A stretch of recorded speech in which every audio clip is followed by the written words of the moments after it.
What's going on, guys? My name is Emil Domeji or Dulmo, and today I'm here to talk to you about a little something. I'm here to talk to you about internationality in competitive League of Legends. Now that's all good and all, but what in the world do I mean by internationality in competitive League of Legends? Well, I suppose the easiest way to explain it would be that I consider internationality to be a diverse team comp, a well-rounded team comp that you get in solo queue. Not too many players from one country and not too many players from another. You get a nice balance, and that's what I'm going to be analysing in today's video. As of recording this video, there is approximately 9.5 hours until the MSI or mid-season Invitational begins, one of the most hyped up esports events this season, where, if you don't know what it's about, we're having the 5 top teams from the 5 major regions plus the wildcard region battle it out to see who's currently the best team in the world. So before I get started about the main topic of internationalism in competitive League of Legends, let's talk about some of the main teams showing up at this event. So we've got SKT T1K from South Korea, we've got Fnatic from Europe, we've got AHQ Gaming Club from the Taiwan region, we've got TSM from North America, and we've got EDG from China, as well as Besiktas from Turkey. I apologize if I'm butchering the pronunciation of that. So barring South Korea's SKT T1K and Taiwan's AHQ Gaming Club, the rest of the teams present at the MSI all have teams of mixed nationalities. Not all the teams have players from their home country. And of course, how else do the teams get hold of these players if it's not through foreign acquisitions? And that's what I really want to talk about. I want to talk about how successful have some foreign acquisitions been, not just for the teams at MSI, but for teams all around the world. How successful have they been, and would the teams perhaps have been better off without these acquisitions? So when we talk about the guys who give the whole process of importing new players a good name, names that come up are names like Bjergsen from TSM, Lustboy from TSM, Huni from Fnatic, guys who have been imported from other countries and have been really nothing but massive successes, massive assets to their team's victories. And it's of no surprise that the 3 players that I've just named, all their teams are present at MSI, and that definitely shows that these guys have been a success, but it doesn't mean that they are perfect players. So just a quick overview. Bjergsen, of course, one of the best Western imports that the competitive League of Legends world has known, constantly shows up, constantly performs well, although he had previously faltered internationally with CTSM v UOL, where he got solo killed multiple times by Power of Evil. Lustboy is probably the best support North America has seen, / best support in the West, only possibly that position being contended by veterans such as Yellowstar and Afromu. Not really many negative things to say about Lustboy. He's just been vital to TSM's success in the bottom lane, giving them more power from other lanes apart from the mid lane. Huni in Fnatic is a carried top laner by definition. His Rumble and Hecarim are feared, and rightly so, in the EU LCS, constantly drawing bans, and definitely shows that he's a force to be reckoned with.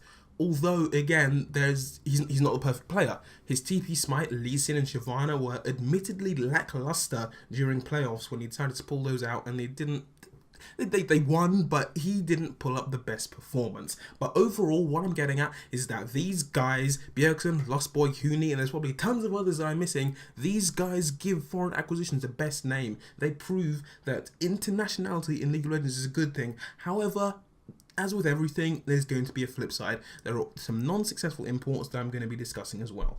So by default, I'm not saying that these guys give acquisitions a bad name, and let me put that out there. These guys are by far not bad players. Just always important to get that out there. So now, let's begin.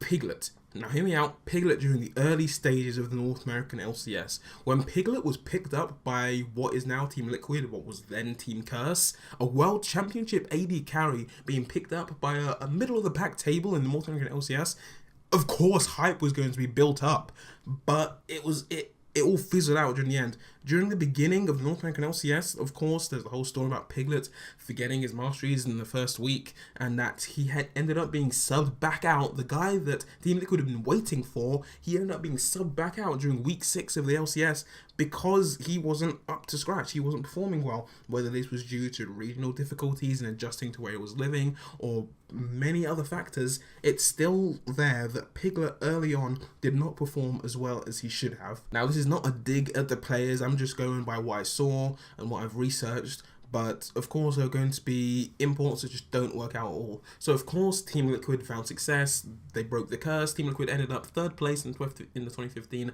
LCS, and that's great for them. However, there's the teams at the bottom who also brought in players and that didn't find similar success. One example being Team Coast. They brought in Jezus and Impaler from SK Gaming and Superhot Crew respectively. These were guys who, while not as hyped up as someone like Piglet, they still performed well in their home region. They performed well in EU. Impaler was one of the most aggressive junglers in EU, one of the few noted good Western Rengar players, and Jesus was a consistent mid laner on SK, constantly delivering good performance on champions like Ari and Ziggs. However, none of that seems to have transferred over when they both came over to NA to play on Coast.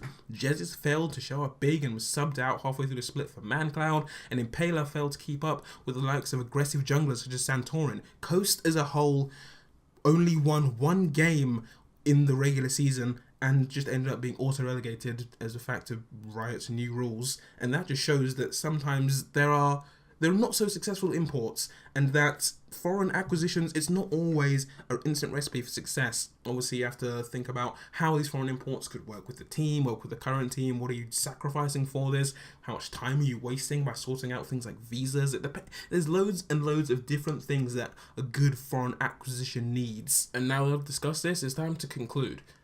So the point I'm getting at here is that foreign imports are great, inter-regional movement is great, but it's not all about these superstars that you're picking up from Korea and Europe and from anywhere else in the world. It's important to not forget about homegrown talent, and I guess wanted to remind you guys that when you're watching MSI, when you're rooting for your teams, don't forget to root from the home team as well as the almighty Faker Senpai. If you like this video, don't forget to like, favorite and subscribe. If you didn't like this video, don't forget to dislike, and hopefully tell me why in the comments, and I'll see you guys later.